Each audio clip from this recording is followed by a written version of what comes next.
Greetings all. Welcome to Aquarian Diary. I'm your host, John Irving. It is June 17th, 2023.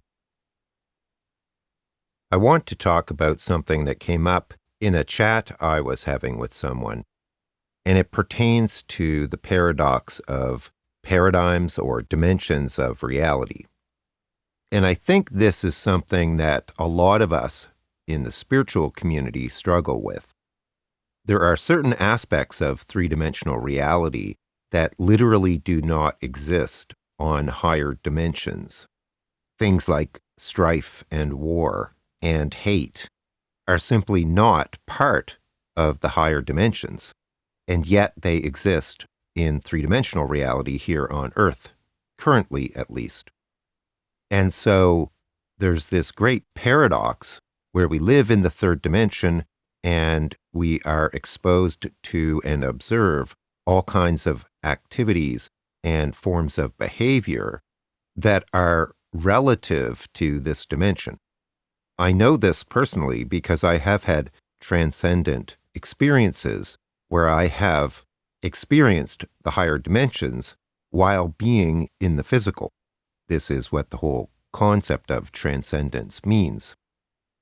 Those experiences, for me at least, were somewhat sporadic and definitely temporary, but they were immersive and visceral enough for me to know personally with absolute certainty that they exist.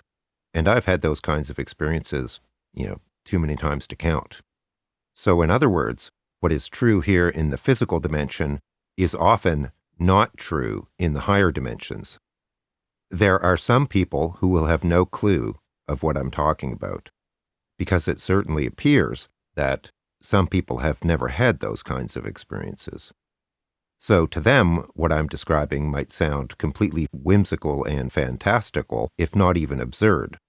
It seems to me that the vast majority of people fall into that camp. But then there's another group, which tends to be a lot smaller based on my own experience, and I'm sure it includes you, who have had transcendent experiences. And then we have to deal with a very profound paradox, where part of us has had direct experience and carries with us aspects of the higher dimensions, which conflict with three-dimensional reality. So we, in effect, are straddling two worlds, two paradigms, two realities, different dimensions of consciousness. And for people like that, reality can be very confusing because it is riddled with paradoxes. How can two completely different and opposing things be true simultaneously? The answer is because they pertain to different dimensions. I suspect that someone who has attained a state of enlightenment lives in the higher dimensions of consciousness consistently. They're not necessarily flipping back and forth between two distinct realities. They maintain a higher dimensional consciousness or awareness and embrace and embody it. Others, like I said, have glimpses of higher dimensions, but don't necessarily embody it all the time. I'm pretty sure I fit into that category. I can be outraged by what's happening here on the third dimension. I have had glimpses of higher dimensional consciousness, but I waver. And like I said, that actually puts one in a very difficult state because we are constantly having to confront all of these paradoxes. And paradoxes can be very frustrating because they cannot be resolved. Like I said, two opposing things can be true at the same time. How do you sort that out? How do you square that? It helps to be able to communicate with others who have similar awareness, even if they can't, like me right now, articulate it very clearly. We at least have a sense that many of the things that occur here on the physical dimension are wrong and incompatible with higher consciousness, and in that regard, we can commiserate.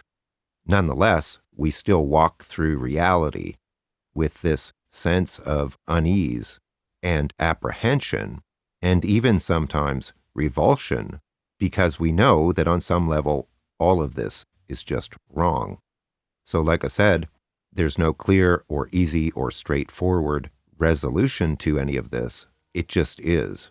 We have to live with the paradoxes.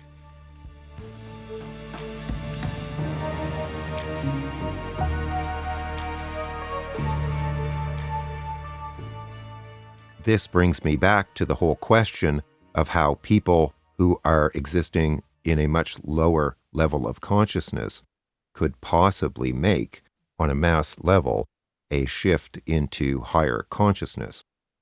Of course it's possible, but is it likely?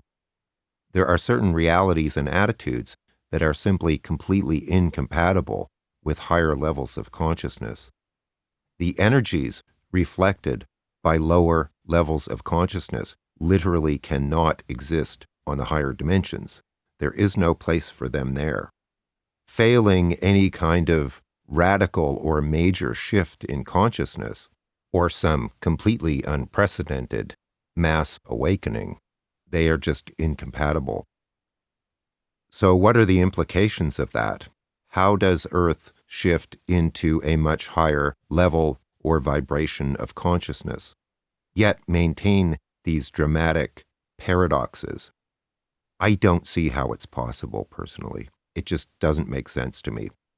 I don't know how it will play out, but I don't see any way to carry those lower dimensional consciousness energies into the higher dimensions of consciousness. Like I said, they are incompatible, which leads me back to the whole concept of a timeline split. I cannot see how we can circumvent something like that. To me, it's the only way that Earth will shift into higher states of consciousness or ascend. In other words, there are certain people who are at a point in their own evolution that are not compatible with that potentiality. How this manifests on the physical remains to be seen. The best explanation I've heard for it so far is the timeline split, which I have talked about here before. I'll put a link to that in the episode description. This is something I have been thinking about for a very long time.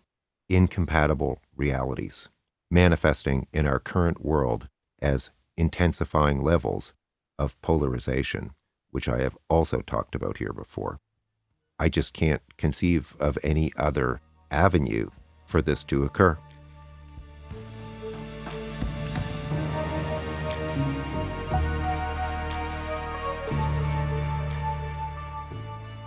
On the higher dimensions, the laws are completely different. There is no need for the law of karma.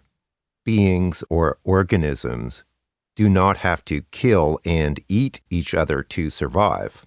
Our vessels are not temporary. There is no hate. There is no anger. There is no suffering. There is no poverty. There is no fear. All of those kinds of things are very temporal. They do not exist on the higher dimensions. We do not have to die or be reborn. There is no death. There is no being cast down into the physical dimension and then having to return home. You are home in the higher dimensions. This is why I think it's so hard for people to wrap their heads around this. All of this drama that we are experiencing and witnessing here on Earth is complete bullshit on the higher dimensions. It just doesn't exist. It's laughable. And yet, it's actually happening on the physical dimension. We see it every day. My point is that that is limited to this dimension of reality. And some of us just have vague knowings or memories about that state. Like I know when I came here, like as I've said before, I was constantly asking, what am I doing here? What did I do? Why am I here? It made no sense to me. And I had many dreams on this theme as a child. So like I said, some of us just carry vague memories of that innately, and others are completely clueless about it. So of course, if we can't go back there, we want to make this domain resemble that because it is so much better than this. Why wouldn't we? So when we see injustice or things that are just plain wrong, we feel compelled to do something about it, and we react very strongly against those things. Part of us is in this reality, and part of us is in that reality. Again, the paradox. The fact that egomaniacal plutocrats and viciously brutal dictators exist is extremely disturbing. That would not be possible were it not within the realm of consensus consciousness on Earth. Literally, it would not be possible. So clearly, many of our companions here carry and therefore enable those kinds of experiences to exist and occur. It's not entirely up to us as individuals. And the only way to eradicate those kinds of gross injustices is for the collective human consciousness to evolve.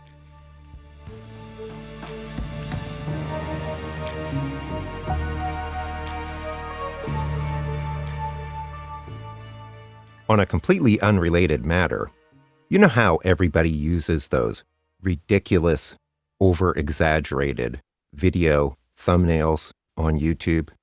The ones where they have the look of shock and awe or surprise, and they're typically pointing at something as if it's incredible. Well, people do that because supposedly those kinds of images get more attention or more clicks or views. And maybe even YouTube's algorithms favor that kind of content. Of course, if you actually watch any of those videos, there's usually nothing remotely as shocking as what the hyperbolic thumbnail would suggest. It is, in a sense, people racing to the lowest common denominator. It's an appeal to the infantile part of us. It's kind of like how email spam exists, even after decades. Somewhere out there, people are still clicking on links that they get in spam emails. Otherwise, no one would bother doing it. There would be no spam. As hard as it is to believe that, like I said, even after decades, some people still do that. Well, even though it probably costs me, I'm not going to stoop to the lowest common denominator and contribute to the dumbification and the TikTokification of society by feeding the need for constant and immediate gratification or pandering to gnat-like attention spans. A metaphor might be walking down the street and there's litter everywhere and nobody does anything about it. They just get used to it. So I refuse to do that. Personally, I will not stoop to that level, no matter what it costs me. But many people will willingly compromise their integrity and demean themselves for some slight advantage. And that kind of epitomizes many aspects of our current society. A willingness to appeal to the lowest common denominator for personal profit or to enhance their status. That small number of people who continue to click on spam have probably cost the economy tens of billions, hundreds of billions of dollars over the decades. All of the anti-spam software that runs on personal computers and web servers, all of the money that has been lost to fraud, all because of a few people. Like the spam clickers, there is a swath of humanity that has been sitting on the fence while humanity faces numerous existential threats. To be clear, an existential threat is one that is life-threatening, and in this case, on a large scale. We really need to start holding the people in the squishy middle who claim to not be paying attention or who are indifferent to what is going on to account, because they actually represent a threat to our survival. Their irresponsibility and indifference to the plight of humanity and the planet has directly allowed the fascistic, illiberal, theocratic, and authoritarian forces to have much more influence and power than they should. The problem isn't just those who are directly supporting the likes of the former president or the governor of Florida. It is the tens of millions of people who do nothing about it. And we need to start calling them out and pressuring them for sitting on the fence and being complacent, if not complicit, while Rome burns, so to speak. Enough is enough. There is no shortage of evidence about how clear and present the threat to civilization and society is. And they are just as responsible for the current state of affairs as anyone is, through their reckless indifference, which has enabled this to occur. As the venerable Dr. Martin Luther King stated, "In the end, we will remember not the words of our enemies, but the silence of our friends."